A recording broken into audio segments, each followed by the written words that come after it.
Page.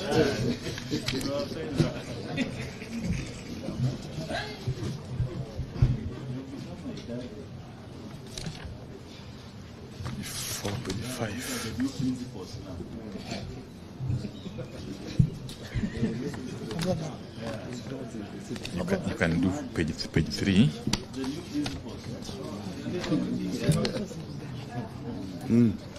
From here. From page 3. Here. Okay. I'll give it to you. Start from there. Just keep it. Okay, no problem. You can even fold it.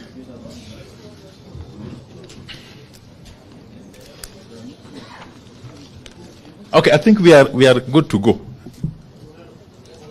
Not yet.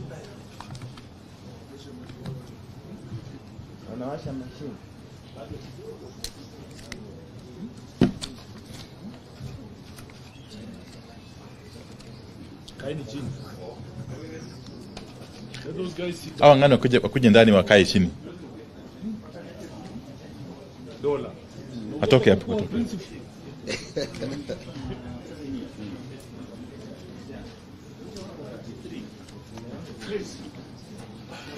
Those who are standing there, please get in and take a seat.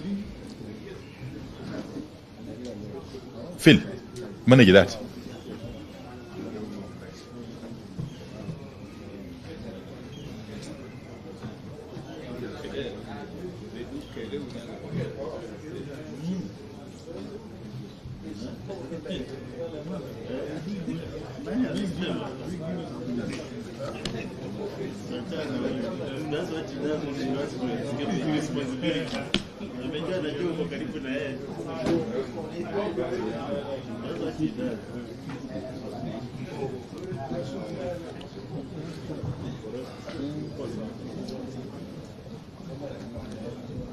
This fellow looks like he is like he has suspended.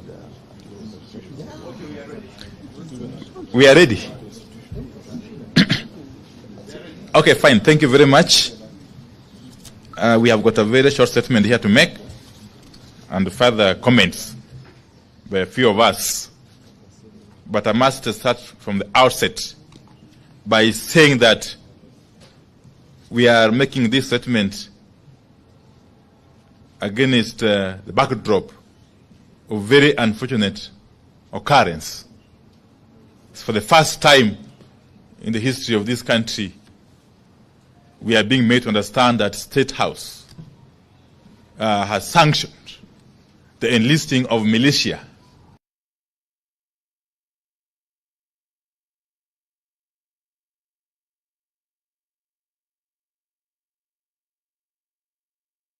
against the people.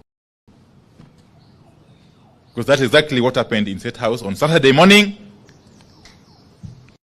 and is exactly what was followed by a statement which was issued by Kenya Kwanza. So we are standing here before you very concerned that the country or the leadership which is currently in place can take such a direction. But let me say this, first and foremost, that we are here to confirm that the peaceful protests are planned for Wednesday, Thursday, and Friday this week are on, as earlier declared by our leaders. These protests will go on in line with Article 37 of our Constitution, which, as you all know, provide for freedom of peaceful assembly and picketing. And no person, no authority has got the power to suspend the operation of Article 37 of our Constitution. No person, no authority, no agency, not William Ruto, not Kithure Kindiki, not Ndiritu Gachagua. Gachagua who? Yes. No person and anybody purporting to stop demonstrations is deluding themselves because they have got no that power or authority. Now, we can also confirm that the signature collection is also going on and will proceed side by side with the protests. This exercise is also protected under Article 1 of our Constitution. The people have decided to act directly. And who are we to go against the wishes of the people? And having said this, we wish to set the record straight on a couple of things that Kenya Kwanza got wrong last week in their response to the ongoing protests. Now, Kenya Kwanza claimed that protesters are being paid. Now, for anyone to claim that those protesters who came out in hundreds and thousands in places like Emali, Busia, Kitale, Kilifi, Kakamega, Machakos, and Nairobi, among other places, were paid is to be extremely insincere and to live in deep denial. And that should worry Kenyans. A regime in denial and deep slumber is a very dangerous regime. And Kenya Kwanza is one such regime, as we all know by now. Now, we are shocked at how fast Kenya Kwanza has lost contact with the people and how they don't understand what Kenyans are going through.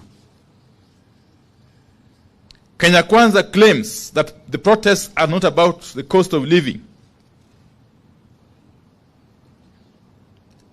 In their view, the cost of living is not so high as to warrant protests. That is how a regime that has abandoned people's agenda thinks. And Kenya Kwanza is obviously one such regime. Because Kenya Kwanza does not seem to understand or know how hungry and angry Kenyans are. And like a broken record, Kenya Kwanza is stuck, still talking about the handshake of 2018, the Nusumukate of 2008, and so on and so forth. Kenyans are past that stage. And since they lack imagination, Kenya Kwanza is the only political formation still thinking and talking about these handshakes and the rest. And no wonder the regime has lost the people. Now Kenya Kwanza is accusing us, Azimio, of failing to provide solutions to the rising cost of living. Seriously. We know no country where a party stays in government, but once the one out of government provides solutions to the problems of the people. If Kenya Kwanza solutions are not working for the people, then Kenya Kwanza needs to get out of power. Just disband and quit.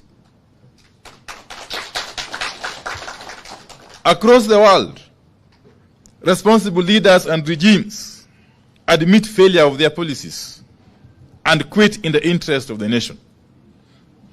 Don't ask us for solutions. Quit and pave way for a regime that has solutions. Indeed, if we took over power, we would provide those solutions. You all know. Now, in their address last weekend, Kenya Kwanza purported to call the attention of the nation to so-called efforts by the government to reduce the cost of living. But they could not point to any such efforts. If there's an effort to lower the cost of living, Kenyans will notice it. And Kenya Kwanza would not need to be explaining itself or struggling to explain itself. The truth is, there are no such efforts to lower the cost of living. How can raising of taxes on fuel from 8 to 16% be classified as an effort to lower the cost of living? Now, Kenya Kwanza is telling us that the government has hired some 55,000 teachers. Now, so what? That isn't a favor. They are supposed to be hiring teachers anyway. But they are missing the point. People eat food, and people want food. Even the teachers they are crying about, even the teachers are crying about the cost of living, and high taxes, and low salaries, hiring teachers doesn't reduce the cost of living. What is the point in hiring a teacher, then taking away his entire salary through taxes? What is the point in hiring workers and turning them into slaves?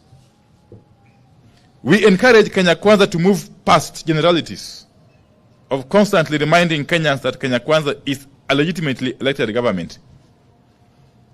People want food. People don't eat government, legitimate or illegitimate. Yeah. Give them food and they leave the streets. Yes. Yeah.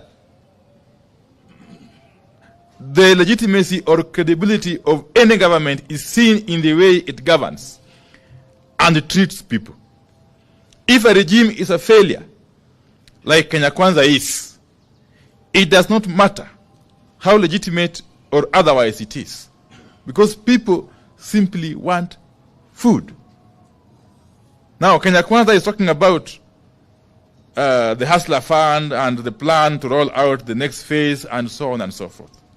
Now, Kenya has never had a shortage of funds, like youth fund, women fund, and you can count them. And yet again, people don't eat funds, you know. People eat food. And people don't eat in faces. Yes, people eat today, okay? And every day. So don't tell Kenyans about Hustler Fund at its next phase. Just tell Kenyans how food will be affordable now, today. And they will leave the streets. Otherwise, if you don't do that, be ready to face these people in the streets for as long as it will take. Hire your militia, as many as you want to hire, but the people will not leave the streets. Namna hiyo? Yes. So I think I want to leave it at that point and ask my brother, the Honorable Leader, Senator Mazayo, to continue.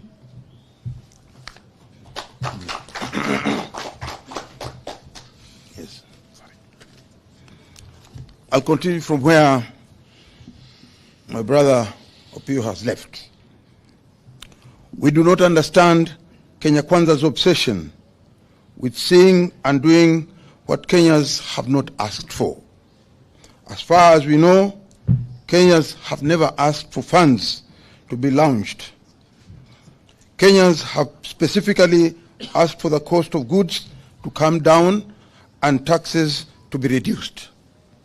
But Kenya Kwanza is talking about deficit and funds. We have seen Kenya Kwanza resorting to the tired and bigoted phrases like "lord of violence." It won't work. People don't care. All that the people want is food.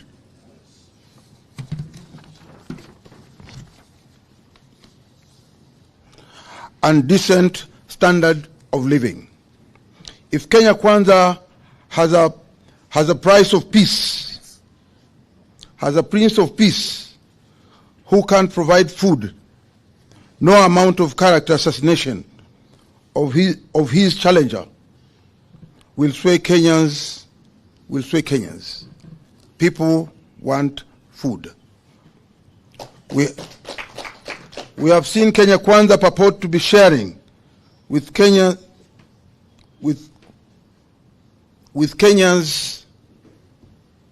the Right Honorable Raila Odinga's political history. How ridiculous can they get?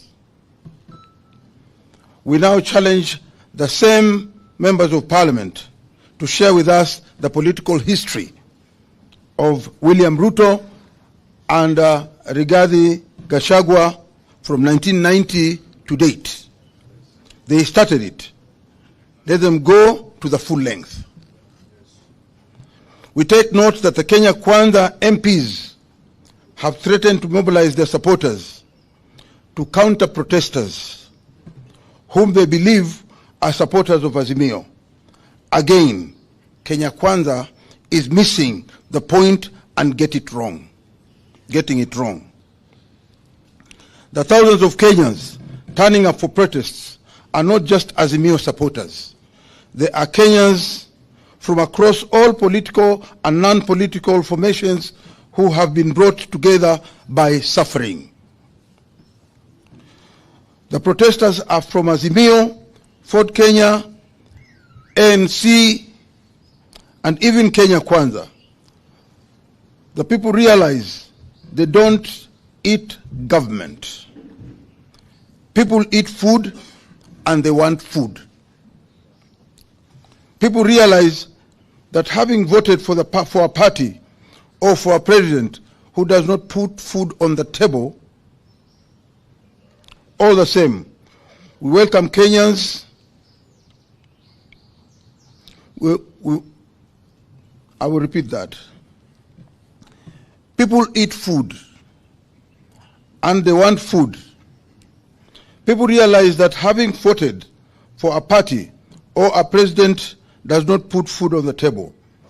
All the same, we welcome Kenya Kwanza MPs to protest on Wednesday, Thursday and Friday. If they come with violence and murder, Kenya Kwanza supporters will be among the victims. We take note that Kenya Kwanza members of parliament have resolved to cooperate with the police to ensure that there is no further loss of life and livelihoods. We know what this means. It means confirming protesters with members of that killer squad called Operation Support Unit, whose brief is to maim, kill protesters, including Azimio leaders. In this regard, we take great exceptions to the continued threats to life of our leader, the Right Honorable Raila Odinga, as propagated by senior leaders of the Kenya Kwanza regime. There will be a price to pay for those threats.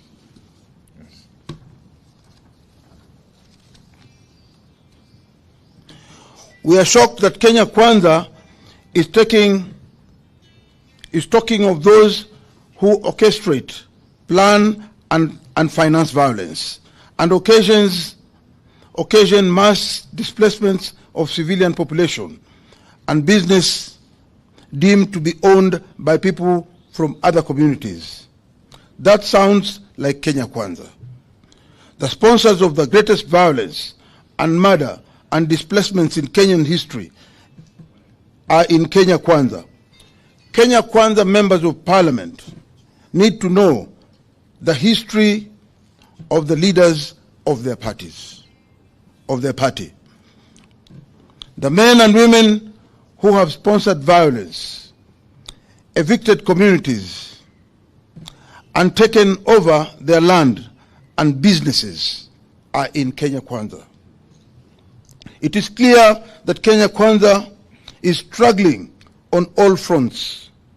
We call on Kenyans to wake up to the reality that we are on our own and we have to fight for ourselves. In this regard, we acknowledge motorists for their participation in the last protests and encourage them to continue staying off the road on Wednesday, Thursday, and Friday in solidarity with all the Kenyans. Let's meet on Wednesday, Thursday, and Friday. Let's invite the Honorable Edwin Sifuna before Honorable Leader Eno Kwambua also comes in. That order. Thank you very much. Just two things to add on to that statement, that we have received intelligence that in fact senior police officers in the Kenyan Police Command have chosen to ignore the illegal directive that was given by CS Kindiki for police officers to shoot protesters. And that is the reason why the president convened a PG, because he knows the police will not do his dirty work. He has now told his own members of parliament to mobilize people in their constituencies to come and harm protesters. We want to say here to those of you who might be mobilized to come and fight your fellow Kenyans. We are not the enemy. We are not the ones who have added taxation on fuel. All these members of parliament here voted against that bill. You cannot come and fight your fellow hustlers in the streets. You cannot come from Madare and think that you are better than the person who comes from Kasarani. If Kenyans are sleeping hungry because of the price of food, the hustlers are sleeping hungry, and members of Azimio are also sleeping hungry. For a president to convene a meeting where he sets his own people against each other, I think we have never come to such a law in this country.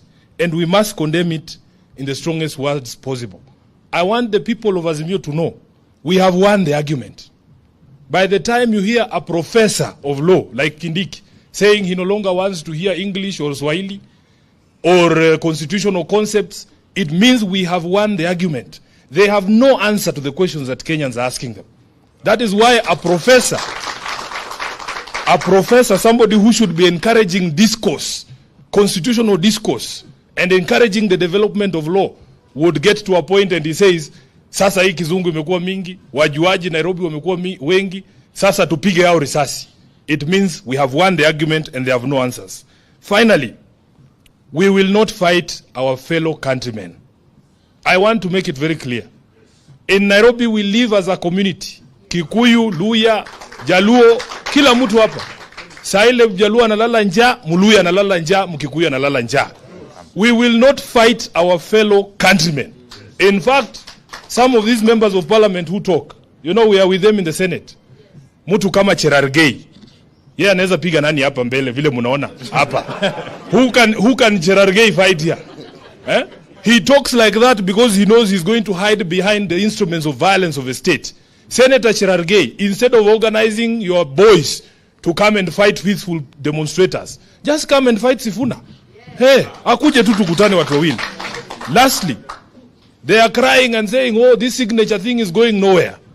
But they are actively sabotaging the collection of signatures. We have had over 1,000 attacks on our website that is being used for collection of signatures. They have even cloned the website to try and, confuse our supporters. But we are saying Kenyans want to eat, and they want to eat today. It doesn't matter how long you cover your ears. Tutapiga hiyo masikio kofi mpaka ifunguke. Usikie kilio ya Wakenya. Asante sana. Honorable Enoch Wamboa. Alafu Honorable Kenchonga. And then Honorable Senator. Thank you very much. I'll also be very brief. I will say three things. One, we must structure this conversation properly. The conflict that we are experiencing today and that we will experience on Wednesday and Thursday and Friday is not a conflict between Kenya Kwanza and Azimio. That conflict happened on the 9th of August, yes, and we won it. Yes. The conflict that we are going to experience on Wednesday, Thursday, and Friday is a conflict between one William Samoei Ruto and the people of Kenya. That's what's happening. I was really surprised to see Honorable Ruto calling honorable members and telling them to go and mobilize their people, their constituents, to fight us. Actually, I would say I am ashamed on his behalf. Because the people from those constituencies, some of them are suffering even more than people in constituencies represented by Azimio. And let me tell you what will happen on Wednesday. And I'm not a prophet, but I can foresee this. Any member of parliament, any leader from Kenya Kwanza, who dares to stop their people from saying they are starving. That's what all people are saying. We want food. That's what they are saying. Any member that dares stop his people from saying that, then that member will be forced by his people to say other things. Yes. Lastly, we are at the lowest that any democracy can sink. At the lowest. And you know, myself and Senator Sifuna, we were in the bipartisan talks. And when we realized that we were being taken for a ride, we said, stop any conversation about anything else. Let us talk about food for our people.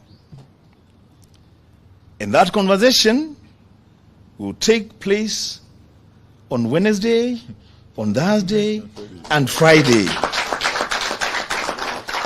And if people are uncomfortable with that, I have a solution for them. Bring down the cost of living today. And you will not be on the streets on Wednesday, Thursday, and Friday. I thank you. Ken Chonga. Wakenya wenzangu, ukweli wa mambo ni kwamba chenye Mheshimiwa Ruto hajaelewa ni kuwa msukumo huu, maandamano haya si vita baina ya Ruto na Raila. Maandamano haya, msukumo huu umeletwa kwa sababu hali ya maisha haiwezi ikakidhika tena. Mwenye alisimama na Ruto, mwenye alisimama na Raila, wote leo shida ni zile moja. Na Ruto, mimi nataka kumwambia kitu kimoja. Serikali ambayo haiwezi ikatetea wengi ambao ni wanyonge, haitaweza kutetea wachache walio watajiri. Wale ambao wanalia njaa leo, wawe ni Azimio, wawe ni Kenya Kwanza, ni wale wanyonge. Mtoto hawezi kulilia chakula ukampe mawe. Watu wanataka chakula, unawaletea vitisho ati tutakuua. Wale walio kuchagua wewe leo, kama kwako huwezi kuona maana, ni kitu gani kitakuwa na maana kwako tena? Wacha hii ieleweke. Wacha Ruto aelewe, asikie. Hakuna vitisho ambavyo kwamba atavitoa ili watu waweze kunyamaza na kuvumilia. Watu wanataka chakula leo. Watu wanataka chakula kesho. Ndio ili vizazi ambavyo vinakuja vijue kwamba vimezaliwa katika karne ambayo kwamba inajali maslahi ya wananchi ambao wapo. Na watu wakikosa chakula, Ruto ajitahadhari. Mbali na maandamano, mambo zaidi yako nyuma ya mfuata. Asante. You are aware that the United Nations has pronounced itself on the situation in the country, especially on the issue of police brutality and the killings that went on during the demonstration. I want to state very clearly that the earlier petition by Azimio to ICC is very active. And we want to encourage the United Nations and ICC to note the events of this week. One, the President William Ruto chaired a meeting that planned anarchy on the people of Kenya at State House. Number two, the suspension of the Constitution by those in KK Alliance, particularly Article 37 of the Constitution. Three, the killings that went on last week. And as Azimio, we have profiled all the people who died, and all of them died as a result of shootings by the police. Thirdly, the statements attributed to one Kindiki, who ironically was a lawyer at the ICC. Two,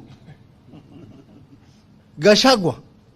And three, Moses Kuria threats on Baba.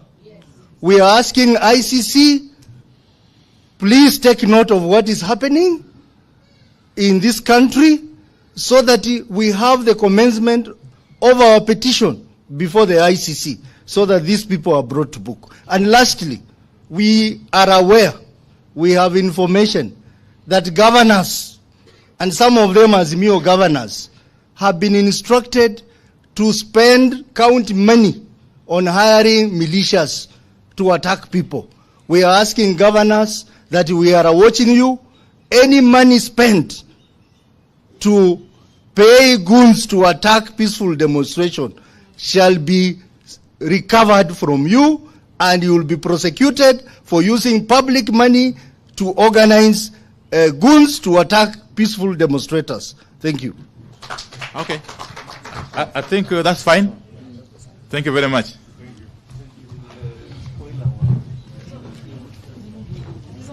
Yes, how are you, my brother?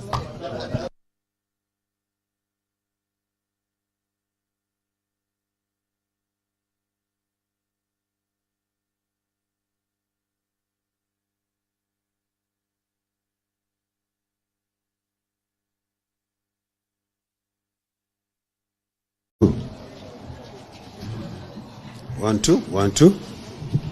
1, 2, 1, 2. Check, check.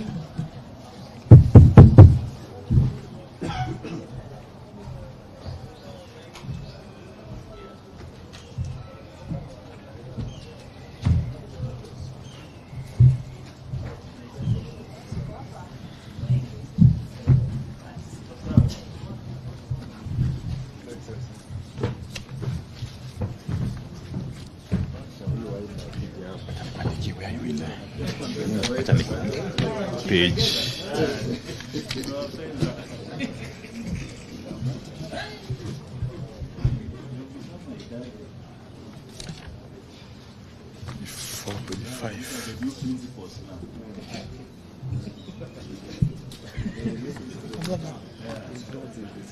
You can do page 3.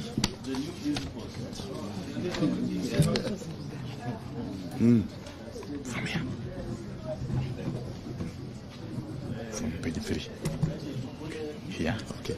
I'll give it to you. Start from there. Just keep it. Okay. You can even fold it.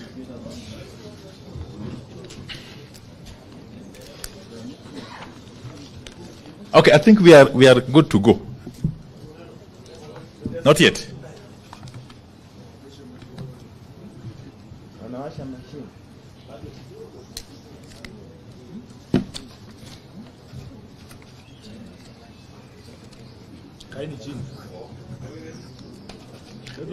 Hawa ngano wakuje ndani wakae chini.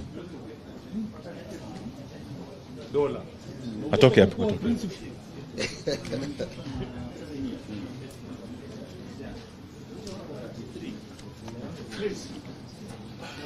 Those who are standing there, please get in and take a seat. Phil, manage that.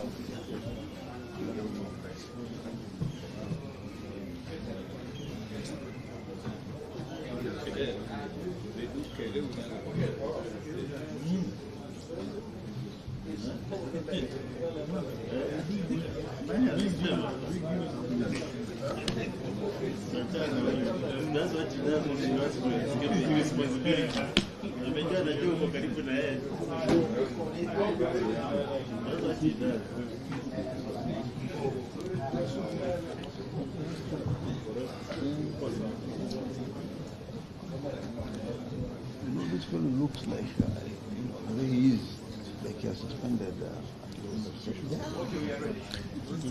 We are ready. Okay, fine. Thank you very much. We have got a very short statement here to make and further comments by a few of us. But I must start from the outset by saying that we are making this statement against the backdrop of very unfortunate occurrence. It's for the first time in the history of this country we are being made to understand that State House has sanctioned the enlisting of militia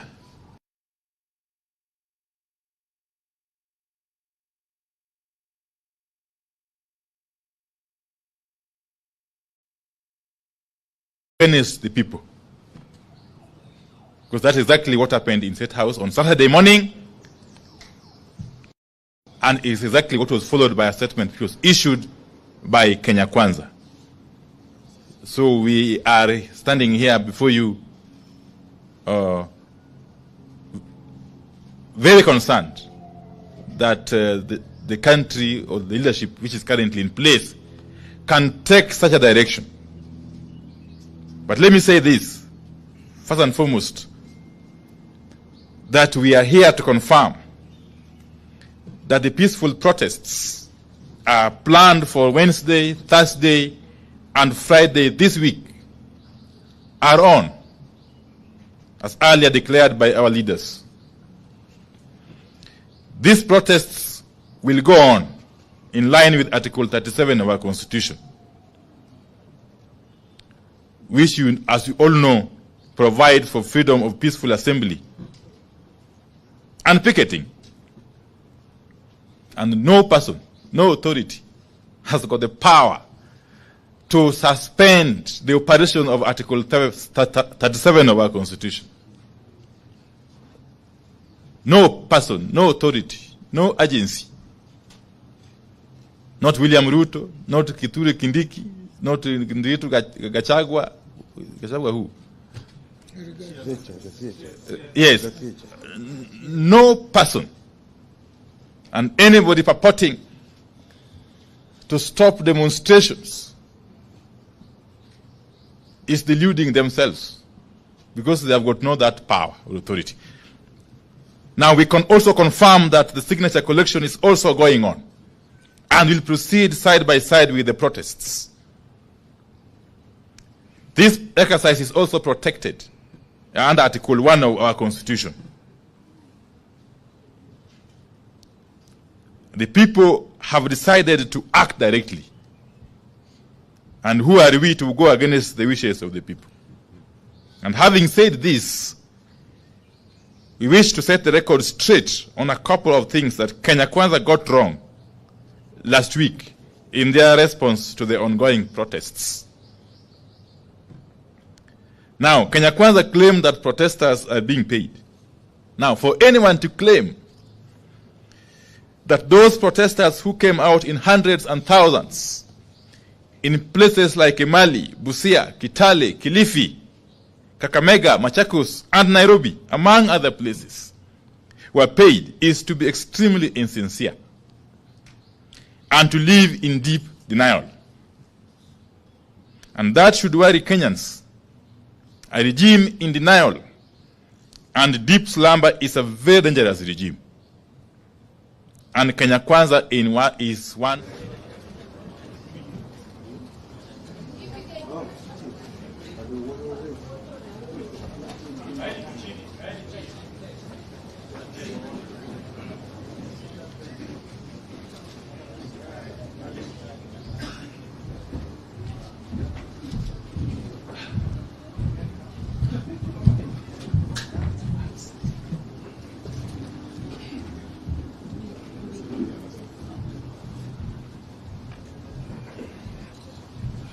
Hello? Are you ready? Huh?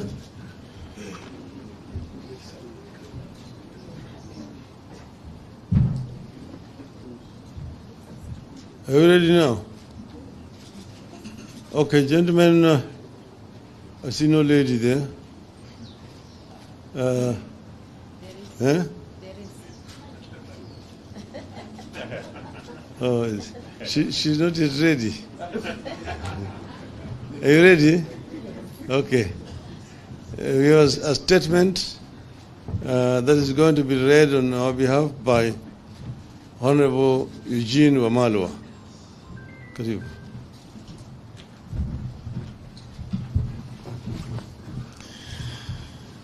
This is the Azimio statement on police brutality. Today, Kenyans woke up to the reality of state-sanctioned execution, injuries, and even theft by police on Kenyans who exercise their constitutional protected rights to protest, to picket, to assemble, and to present petitions. Across the country, families are mourning and preparing to bury their loved ones who are victims of murderous police officers. Many families are in hospitals, nursing loved ones who are injured by police. Tens of people have been hospitalized with gunshot wounds, arrows, and pangas. Some of the victims are very young school boys and girls who are not even involved in the demonstrations. Hundreds of people are also being detained in police cells or have been arraigned in court for participating in a process that is protected by our Constitution. Among those in police custody is our very able Member of Parliament for Mavoko, the Honorable Patrick Makau. And as we speak, we've just learned of the arrest of the Honorable Wycliffe Ambetsa Oparanya. We demand immediate and unconditional dropping of all charges against Honorable Makau and Honorable Oparanya, who has been arrested just this evening, and all those who are arrested for participating in a constitutionally protected action of protesting against punitive policies. We're here today to condemn the senseless brutality and state-sanctioned execution of civilians by police, which is becoming the new normal in Kenya. We are deeply concerned at the repeated instances of police brutality against innocent and law-abiding citizens. Yesterday, this brutality gained a new notoriety. Police not only fired bullets at citizens who were gathering for a rally in Kamkunji, far from the CBD, they also fired tear gas into a primary school right here in Nairobi, exposing to mortal danger our very innocent children who had absolutely no idea or who are not involved in any way in these demonstrations. The brutality is not ad hoc. It is coordinated. It is even ethnicized. A special ethnic-based killer squad has been formed within the larger police service to brutalize and carry out summary execution of citizens in the name of protecting what they have been made to believe is their regime. This squad is taking instructions from an equally ethnic-based command structure that operates outside the official channels of the police service. As if this is not enough, a killer squad that is not part of the police service is being activated to operate as part of the police to brutalize Kenyans. This squad was in its true element yesterday. They were firing at protesters from unmarked vehicles that we know belong to the police in places like Mlolongo and Kitengela. There were murders, injuries, arrests in as diverse places, including Machakos, Kisumu, Kisii, Busia, Wote, Emali, Meru, and Kilifi, among others. We're in the process of compiling complete data from across the nation on the victims of this operation, and we'll share the same with the country in due course. These acts of brutality are running side by side with politically supported acts of ethnic profiling in parts of the country where ethnic-based militias are being formed and facilitated to attack other communities with crude weapons with the support of the state. It is happening right now in parts of Nyanza, along the Kisii-Kericho and Kisumu-Kericho borders. It is happening here in Nairobi too. Someone is working on a script of ethnic profiling, antagonism, and murder, much similar to what happened here in 1991, 1992, 1997, in the infamous tribal clashes. and also in the 2007-2008 period. The world has known of the butcher of Cambodia. This was before other butchers. Today, it will appear there is a butcher of Kenya in the making. We call on Kenyans to refuse to be intimidated in their own country. We urge Kenyans to be firm and to resist this deliberate effort to turn the National Police Service into a killer squad for hire by politicians, and the regime suffering acutely from legitimacy deficit. We are going beyond merely condemning this emerging pattern.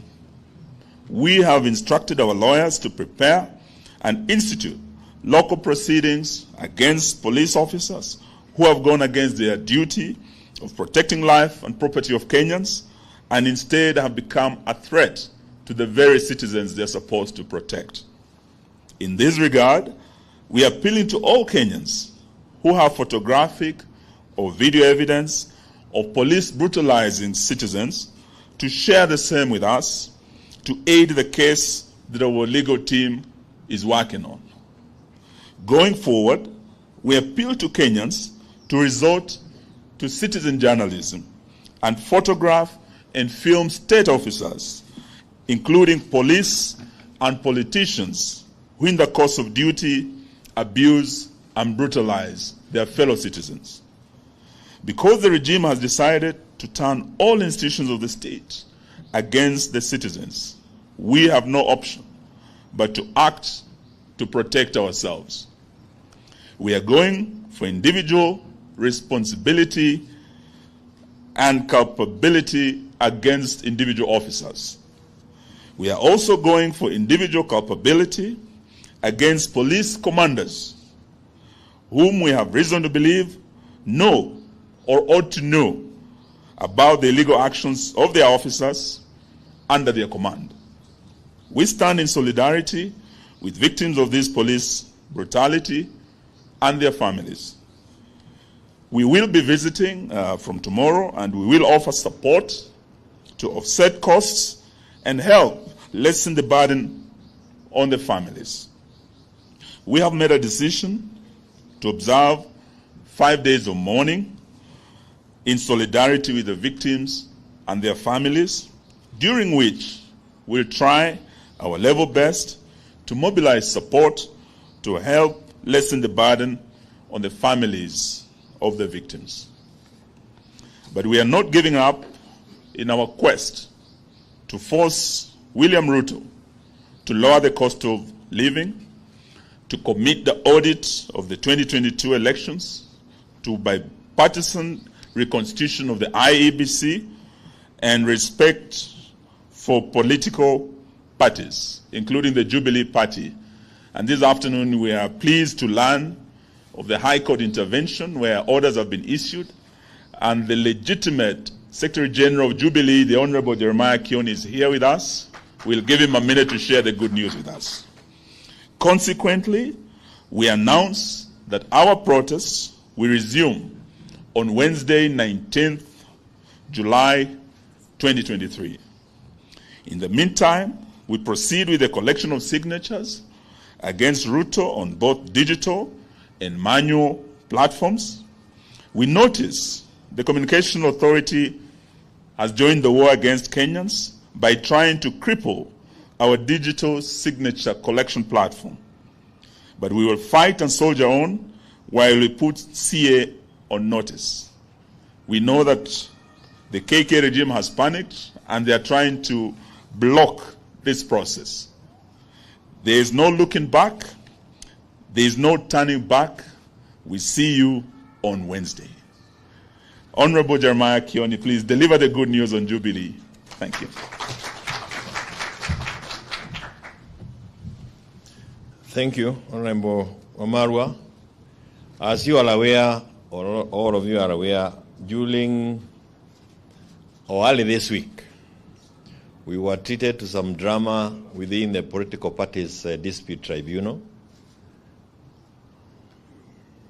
decisions that they arrived at were very funny. We had a majority of 4 agreeing with some allegations that were put before them, and a minority of 3.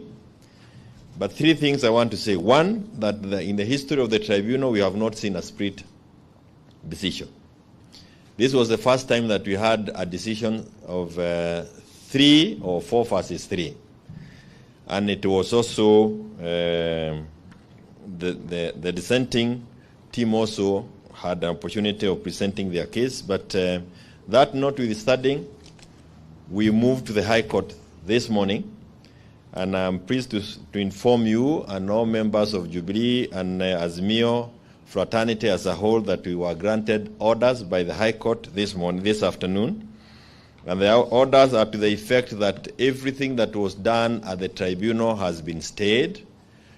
The officials of the party remain as was gazetted on the 22nd of March 2022, and that even the special gazette notice that purported to call, or let me just mention number 9131 of 2023 has also been stayed, and will be in court together on the 26th of July this year. So this is useful to know that within our system we still have parts of the judiciary that is judicious, and this is specifically the High Court. They are judicious and they are able to listen to issues. We will give you the copies of the orders so that you can actually see well-written and well-reasoned decisions that come from some of the courts that we have. We want to thank the High Court judges, and we also want to thank members of Jubilee who have remained faithful. Musije mkadanganywa, watu watariangarega hapa na kuringariga na kusema mambo mengi, lakini tunajua kwamba mwisho ukweli utapatikana, na kwamba Jubilee will be part and parcel of Azimio. And we want to thank our Azimio leader, party leader, Raila Odinga, and the principals, because they have remained truthful and supportive of us as Jubilee, even during those very trying times. Multi-party is under attack. As the Ruto regime keeps killing people, innocent people during peaceful demonstrations, they are also very keen on killing political parties that remain the voice of the voiceless. I thank you.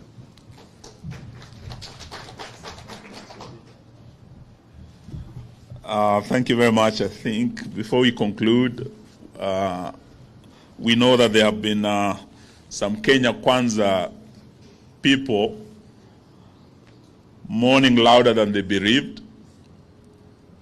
From yesterday, they've been issuing very strong statements saying Raila Odinga is killing Kenyans or is celebrating the killing of Kenyans. But Raila Odinga has been fighting for Kenyans. Those who have killed innocent Kenyans that we said in our statements are Ruto's officers. They are officers armed with ammunition and guns. Gunshot wounds are the cause of death that we have seen in many of the parts of this country. And we want to invite our leader to come and speak to the nation. Karibu Mheshimiwa.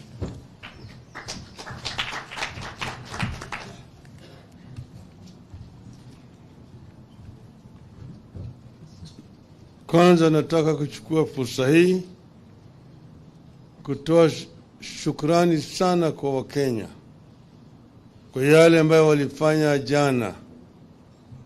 Wakenya walijitokeza katika pembe zote za nchi yetu. Wazee, vijana, wakina mama, wote walijitokeza kuonyesha kutokuwa na imani yao na serikali dhalimu ambayo inawanyanyasa. Na vile sisi tuliwaagiza, Wakenya walijitokeza kwa njia ya amani. Hakukuwa na fujo. Kila mahali walipojitokeza walikuwa wanaimba, wakitembea. Vile imekubalika katika sheria zetu, Wakenya wana haki na uhuru ya kufanya maandamano. ya kukutana pamoja na vile vile kupeleka kumbukumbu.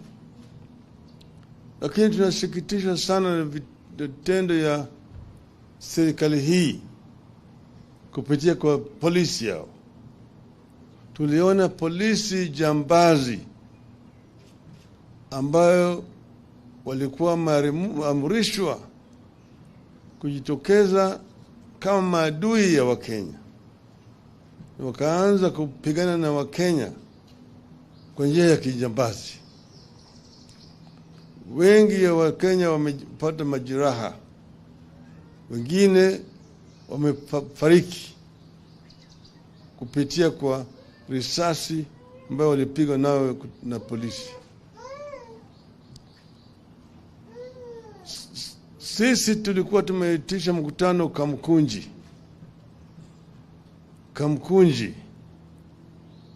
Pale Kamkunji, kuanja Kamkunji hakuna biashara yoyote. Kwa hivyo kuna mtu ambaye aliharibu bidhaa au biashara ya mtu yoyote. Lakini tuliona kwa runinga askari polisi wakipiga risasi kwa umati ambayo ilikuwa mikutana pale Kamkunji. Wanasema ati wanaazimio wanaharibu biashara ya watu. Kule Kamkunji biashara ya nani ambayo ilikuwa inaharibika huko? Kukuta askari ya polisi akipiga risasi kwa umati ambayo imekusanyika kule kwa njia ya amani.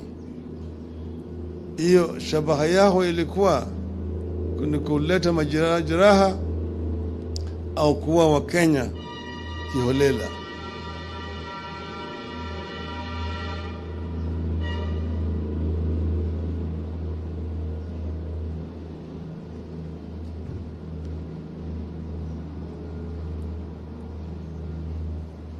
Kule upande wa Machakos, Wakenya wengi walipigwa na polisi, wengine wamefariki, wengine wamelazwa hospitali huko Machakos, wengine hapo Mlolongo kapigwa. Upande ile ya Meru na Embu walikuwa wanafukuza watu wetu na wakitupa ile gasi ya machozi.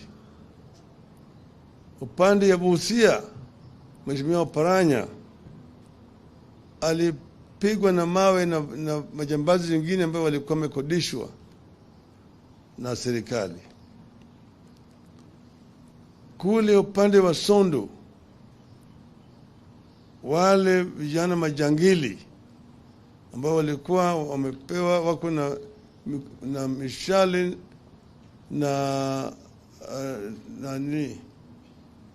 na mikuki, wamesababisha majeraha mengi zaidi kwa watu. Wapiga watu na mishale, hata kuna watu 2 ambao wamekufa huku upande ya Sondu, na watu karibu 18 wako kwenye melazwa kwenye hospitali, majeraha kupitia mishale huko. Tunaona mwanzo ya yale bila ya kijambazi ambayo inaitwa ethnic clashes ikirudi, na hiyo inaletwa na hii serikali bandia. Tumeona vitisho mingi zaidi, vile wanavyoongea, unatisha sisi, watu watashikwa, wanataka kuharibu uchumi na kadhalika. Sisi tumesema wazi ya kwamba sisi tutafanya kila kitu kutumia sheria. Hakuna maovu tumefanya, na wakiona kama wanasema tumefanya maovu, tumekiuka sheria, tuko tayari kushikwa na kupelekwa mahakamani. Hakuna mtu Kenya hii ambaye iko juu ya sheria. Lakini hata Bwana Ruto yenyewe ajue ya kwamba yeye vile vile sio juu ya sheria. Anatisha watu kusema ngoja mtaona. Kama unataka kuua sisi, sema hata wewe vile vile utakufa tu. Hakuna mtu ambaye anagopa kifo. Lakini Wakenya wanatetea haki yao. Wakenya wana hasira kwa sababu ya haki yao ambayo imetishwa, haki yao ambayo imekanyagwa na hii serikali haramu. Sasa leo wameshika Mheshimiwa Makau, sahii wameshika Oparanya. Najua kesho watakuja kushika Martha, washike Kalonzo, washike Eugene, washike Wairia, Wajakoya, Ledama, watashika sisi zote hapa Eugene. Lakini baada ya hayo Kalonzo nyingine atatokea, Martha nyingine atatokea, Eugene nyingine watatokea, Wairia. Hii ni kama mto Nile imetoka Jinja inaelekea kule bahari ya Shamu. Ufanye nini huwezi kuzuia kufika huko. Itafika.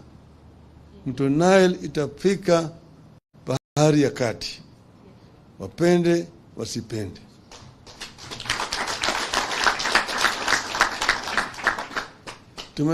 Tumetangaza siku 5 ya maombolezi kwa wale watu wetu ambayo wamekufa na wale ambao wamepata majeraha. Kwa hivyo siku 5 hizo hakuna chochote kitafanyika. Lakini tumesema Jumatano ijao tena Kenya yote watajumuika.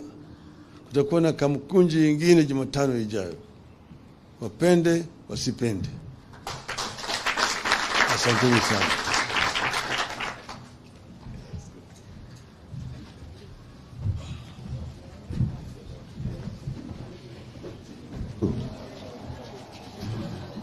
One, two, one, two.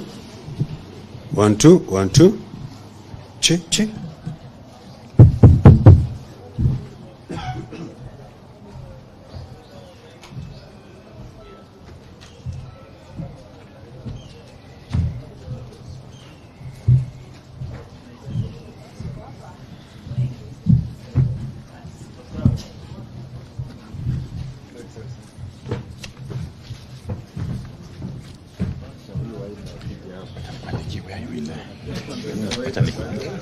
Page.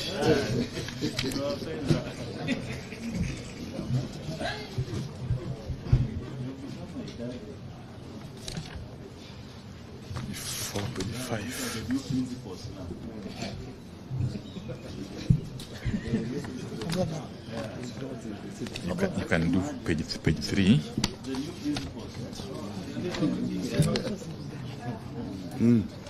From here. From page 3. Here. Okay. I'll give it to you. Start from there. Just keep it. Okay. No problem. You can even fold it.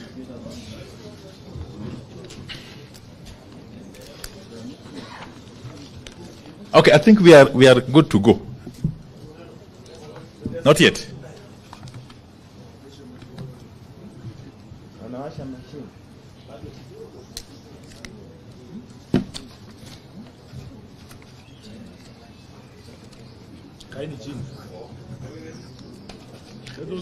Hawa ngani wakuje ndani wakae chini. Atoke hapo.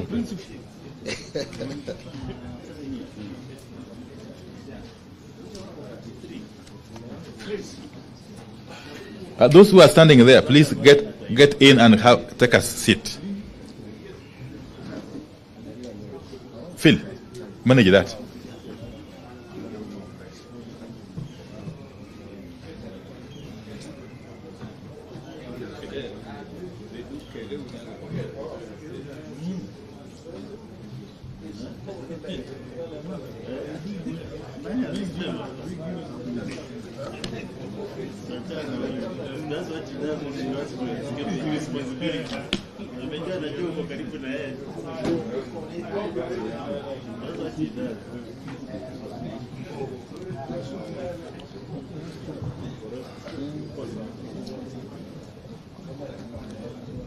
This fellow looks like the way he is, like he has suspended. We are ready. Okay, fine. Thank you very much. We have got a very short statement here to make, and further comments by a few of us. But I must start from the outset by saying that we are making this statement against the backdrop of very unfortunate occurrence. It's for the first time in the history of this country, we are being made to understand that State House has sanctioned the enlisting of militia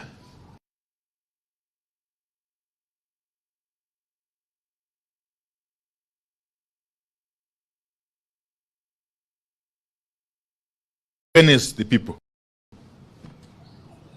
Because that's exactly what happened in State House on Saturday morning, and is exactly what was followed by a statement which was issued by Kenya Kwanza. So we are standing here before you very concerned that the country or the leadership which is currently in place can take such a direction. But let me say this, first and foremost, that we are here to confirm that the peaceful protests are planned for Wednesday, Thursday, and Friday this week are on, as earlier declared by our leaders.